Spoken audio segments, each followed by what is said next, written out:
Daily Broadside Day 944. The other day, I was hanging out with my teenage son, and I asked him out of the blue, I said, what's the highest you've ever bowled? And he was like, the other day, I bowled like a 93 or something like that. And I'm like, the other day? When did you go bowling? He's like, we went to PE and we went bowling. I'm like, what? Now, he goes to high school in the middle of nowhere. There's no bowling alley anywhere within 20 minutes of that place. And I'm like, how'd you have time to go bowling in PE? They had to load you. Would you like hit one frame and get on the bus, kids? Like, it made no sense. I mean, he's easily 15 to 20 minutes from the nearest bowling alley. Unless there's some bowling alley I'm not aware of, and I submit that there is not. I know all about the bowling alleys in the area, and he doesn't have access to one with any kind of the quickness, right? I mean, my classes were 50, 55 minutes. You know, time to go bowling across town, I mean, it's a county school. There's counties don't have bowling alleys, But here's the point, right? I said, what would you do the next day? He's like, we went putt-putting. Then a couple days later, I'm like, what? You can't putt-putt in 50 minutes? And he said his class was like an hour and 20 minutes or something. But I'm still like, get on the bus. You got to check for everybody, make sure they're all there. You got to drive 15, 20 minutes. You got to get out. You got to get your shoes. You got to bowl. You got to putt. You got to do whatever. Get back on the bus. Like, that makes no sense. Hey, how are you not late for your last class? But here's the thing, right? Here's the problem with PE. Your PE teachers are doing too much. Y'all been doing it since the 80s. When I was in school in the 80s, like, PE was like, it was like this smorgasbord of silliness. Like, you would think you'd come in, you play, all right, we're going to play some tag football this week.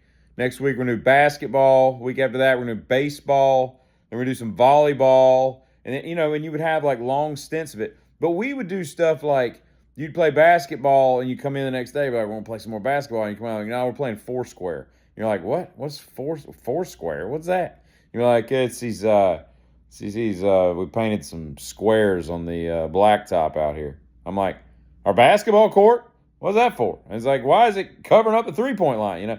Then it's just 4 squares. I think they were numbered 1 through 4. And you took like a kickball ball and you had to like bounce it. You had to like serve it, and it was all underhand. And I don't like many sports that are underhand, because that just means that there's going to be no power and nobody's going to get hurt.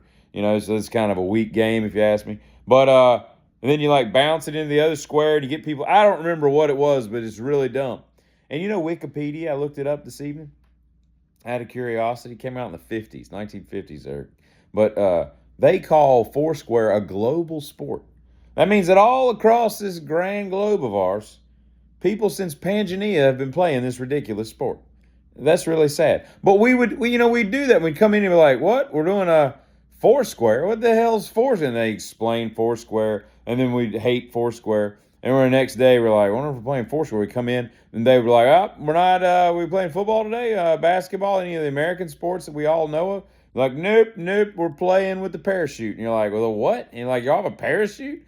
Like, I'm not jumping off this building. And you're like, nope, bring out the parachute, and it's this, like, kaleidoscope parachute. And I don't remember what the hell we did with it. I just remember they would, like, throw, like, a small volleyball type, like it was like handball size, right? And then we would just kind of shuffle the parachute around, and the ball would. I remember there was a hole in the middle of the parachute. And I don't remember if we were trying to get the ball in the hole or if we were just like making, the wave go around so the ball kept moving. I don't remember any of it. We played Red Rover, but it was all for like one day. Then we'd come in and we'd never play Red Rover again, which, Red Rover.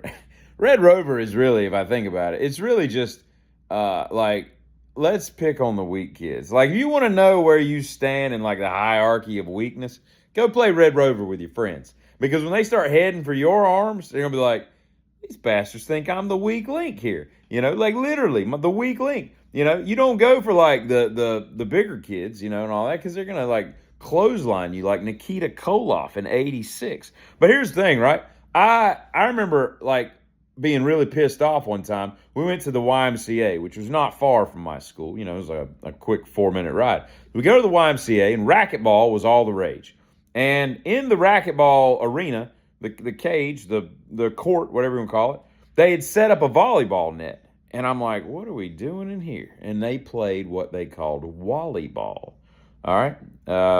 Which is basically volleyball that you could hit off the walls.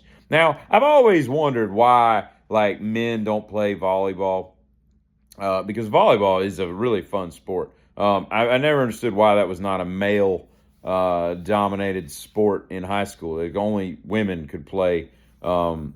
And I never understood that. But whatever. I mean, I might have tried out for volleyball. It's a pretty fun sport. But volleyball took it to another level. Like, if you've never played volleyball, stop what you're doing. Stop listening to this nonsense that I'm spewing, and go watch like a TikTok I'm sure there's a TikTok or a YouTube video of somebody playing volleyball.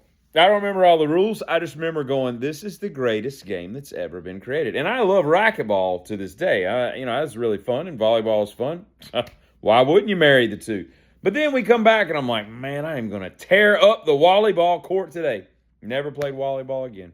Next day, we're sitting there, and we're on like these like butt scooters that had hand cranks you had to twist around that kind of just, moved around the floor. And I'm like, what are we doing? What are we doing? Meanwhile, my children, are getting an education at putt-putt. And who's paying for this? Like, nobody ever asked me for any money. Like, the school is bowling for kids. Like, I don't know if that's really what I want my taxes being, funding. Do I want my taxes paying for all the kids to go to the bowling alley? I don't know what they're getting out of that when all they have to do is, in the off season, i.e. the summer, just build a racquetball court, put some bolts in the wall, get the volleyball nets off the tennis courts there, and put them in the whatever, and play some volleyball. It'd be a lot cheaper than busing the kids over to the putt-putt for the fun of it. Anyway, let me know in the comments if you remember any dumb games that you played in the 80s, if you grew up in the 80s. Later.